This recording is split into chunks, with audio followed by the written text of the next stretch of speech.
Okay students, असी घर पढ़ रहे सी आंडियो इन्फ्लुएंस के बारे विच और मैं तुहानू दस रही सी कि एक पार्टी इहो जी स्ट्रोंग पोजीशन च आ कि दूसरी पार्टी की विल नू डोमीनेट कर सकती है, मीनस उहदी इच्छा नू अपनी मर्जी दे नाल बदल सकती है। जिस तरह साडे ਜਿਹੜੇ पेरेंट्स हैगे आ वो हमेशा इस पोजीशन च हुंदे आ कि वो साडी विल नू डोमीनेट कर सकते हुंदे आ। इस तरह क्लास दे विच टीचर इस पोजीशन च हुंदा आ कि वो स्टूडेंट दी विल नू डोमीनेट कर सकता हुंदा। इस तरह अगर जॉब करदे हो तो इंप्लॉयर इस पोजीशन च हुंदा आ कि वो इंप्लॉई दी विल नू डोमीनेट कर सकता हुंदा। फिर उस केस दे विच की हुंदा स्टूडेंट्स कि जिहड़ा उदों भी उस पार्टी दी कंसेंट जिहड़ी हैगी आ फ्री नहीं हुंदी। थर्ड आ फ्रॉड। फ्रॉड की हुंदा कि तुसी किसी नूं धोखा दे रहे हो, किसी नूं गलत इन्फॉर्मेशन दे के उहनूं धोखा देण दे लई एग्रीमेंट साइन करा लिया, झूठियां गल्लां दस के। फिर उस केस दे विच भी उसकी पार्टी दी कंसेंट जिहड़ी अफेक्टेड होएगी फ्रॉड नाल। Fourth uh miss representation.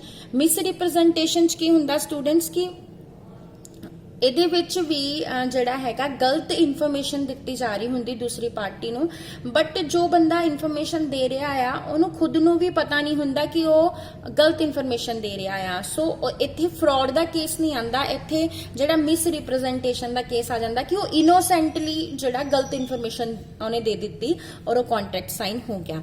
And fifth is a mistake. So mistake ਹੁੰਦਾ ਕਿ ਕਿਸੇ ਵੀ ਤਰ੍ਹਾਂ ਦੀ ਕੋਈ ਵੀ ਗਲਤੀ ਹੋ ਗਈ ਆ, ਉਸ ਵਜ੍ਹਾ ਦੇ ਨਾਲ ਉਹ ਐਗਰੀਮੈਂਟ ਜਿਹੜਾ ਆ ਸਾਈਨ ਹੋ ਗਿਆ। ਸੋ ਇਹਨਾਂ ਸਾਰਿਆਂ ਕੇਸਿਸ ਦੇ ਵਿੱਚ ਕੀ ਹੁੰਦਾ ਕਿ ਉਸ ਪਾਰਟੀ ਦੀ ਕੰਸੈਂਟ ਫ੍ਰੀ ਨਹੀਂ ਹੁੰਦੀ, ਠੀਕ ਆ। ਸੋ ਉਹ ਪਾਰਟੀ ਜਿਹੜੀ ਹੈਗੀ ਆ ਉਹਦੇ ਕੋਲ ਆਪਸ਼ਨ ਹੁੰਦੀ ਆ ਕਿ ਉਹ ਚਾਹੇ ਤਾਂ ਕੰਟਰੈਕਟ ਨੂੰ ਵੈਲਿਡ ਵੀ ਕਰ ਸਕਦੀ ਹੁੰਦੀ ਆ ਪਰਫਾਰਮ ਕਰਕੇ, ਜਾਂ ਫਿਰ ਕੰਟਰੈਕਟ ਨੂੰ ਕੈਂਸਲ ਵੀ ਕਰ ਸਕਦੀ ਹੁੰਦੀ ਆ। ओके स्टूडेंट्स, आई होप तुहानू क्लियर हो गया फ्री कंसेंट का पॉइंट कि एक तो माइंड मैच करना चाहिए दोनों पार्टीज का, एंड सैकेंड थिंग की है कि कंसेंट जी फ्री होनी चाहिए, किसी भी चीज़ नाल अफेक्टेड नहीं होनी चाहिए, जी मैं तुहानू 5 पॉइंट्स दसे आ। उस तो बाद नैक्सट हैगा लॉफुल ऑब्जेक्ट। एग्रीमेंट का जिहड़ा ऑब्जेक्टिव हैगा आ वो लॉफुल होना चाहिए आ। लॉफुल का मतलब की है कि लीगल होना चाहिए आ, ठीक है। सो जिस भी पर्पज लिए तुसी एग्रीमेंट साइन कर रहे हो वो पर्पज जिहड़ा हैगा कोई इहो जिहा काम नहीं होना चाहिए जिन्हों कि लॉ ने फॉरबिड किया होवे, कि स्पैशली लॉ ने डिक्लेयर किया होया भी ये वाले काम करने जिहड़े हैगे इलीगल आ। सैकेंड आ वो इहो जी नेचर दा होवे कि अगर वो काम किया गया तो उहदे नाल किसी ना किसी लॉ दीयां प्रोविजनस जिहड़ियां हैगियां वो टुटणगीयां। जिद्दां कि हिंदू लॉ दे विच प्रोविजन की आ कि एक बंदा एक ही मैरिज कर सकता है, ठीक है। सो कोई इहो जिहा एग्रीमेंट साइन करना जिहड़ा हिंदू लॉ दीयां प्रोविजनस नूं तोड़ रहा, तुसीं एक नालों ज़्यादा मैरिजेस करन दा कोई एग्रीमेंट साइन कर रहे हो तो उत्थे भी ऑब्जेक्टिव जिहड़ा आ लॉफुल नहीं आ। And third fraudulent. ऑब्जेक्टिव किसी नूं धोखा देना नहीं होना चाहिए। एंड फोर्थ ऑब्जेक्टिव कोई इहो जिहा काम नहीं होना चाहिए जिहदे नाल किसी परसन नूं या उहदी प्रॉपर्टी नूं किसी ना किसी तरह का नुकसान हुंदा होवे, ठीक है। सो तुसीं किसी नूं किसी नाल एग्रीमेंट कर रहे हो कि तू जिहड़ा हैगा किसी दे घर नूं जाके अग लाया, ठीक है, तो उस केस दे विच भी की हैगा आ कि ऑब्जेक्टिव जिहड़ा आ किसी दी प्रॉपर्टी नूं नुकसान करना आ, सो ये लीगल नहीं आ। एंड लास्ट पॉइंट की है कि वो काम इहो जिहा भी नहीं होना चाहिए जिहड़ा कि अगेंस्ट द पब्लिक पॉलिसी होवे, ठीक है। सो जिहड़ा पब्लिक दे अगेंस्ट होवे, जिद्दां कि करप्शन हो गई, तुसी किसी नूं जिहड़ा हैगा आ रिश्वत दे रहे हो कोई जॉब लैन दे लई, ये सारियां चीज़ां जिहड़ियां अगेंस्ट द पब्लिक पॉलिसी हैगियां आ। सो ऑब्जेक्टिव जिहड़ा आ वो लॉफुल होना चाहिए तां ही कॉन्ट्रैक्ट जिहड़ा आ वैलिड हुंदा आ। उस तो बाद 7th पॉइंट आ सर्टनटी ऑफ मीनिंग।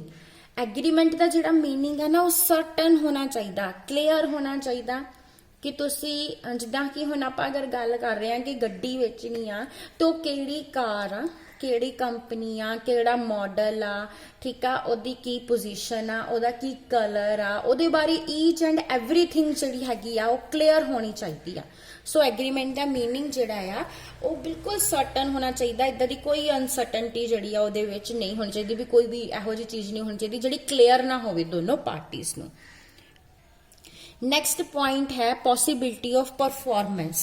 एग्रीमेंट इहो जिहा होना चाहिए आ जिन्हों की परफॉर्म करना पॉसीबल होवे, जिन्हों परफॉर्म करना इंपॉसीबल नहीं होना चाहिए। जिस तरह कि आपां अगर किसी नूं इहो जिहा प्रॉमिस कर रहे हो ਕਿ ਤੁਸੀਂ ਜਿਹੜਾ ਹੈਗਾ ਇੱਕ ਦਿਨ ਦੇ ਵਿੱਚ ਕੋਈ ਬੀਜ ਲਗਾਓਗੇ ਔਰ ਉਹ 5 ਫੀਟ ਦਾ ਜਿਹੜਾ ਹੈਗਾ ਆ ਪੌਦਾ ਬਾਹਰ ਆ ਜਾਏਗਾ। So that is not possible, ਇਹਨੂੰ ਪਰਫਾਰਮ ਕਰਨਾ ਪੋਸੀਬਲ ਹੀ ਨਹੀਂ ਹੈਗਾ। ਸੋ ਐਗਰੀਮੈਂਟ ਇਹੋ ਜਿਹਾ ਹੋਣਾ ਚਾਹੀਦਾ ਜਿਹਨੂੰ ਪਰਫਾਰਮ ਕਰਨਾ ਪੋਸੀਬਲ ਹੋਵੇ। ਉਸ ਤੋਂ ਬਾਅਦ ਨਾਟ ਡਿਕਲੇਅਰ ਟੂ ਬੀ ਵੋਇਡ ਔਰ ਇਲੀਗਲ।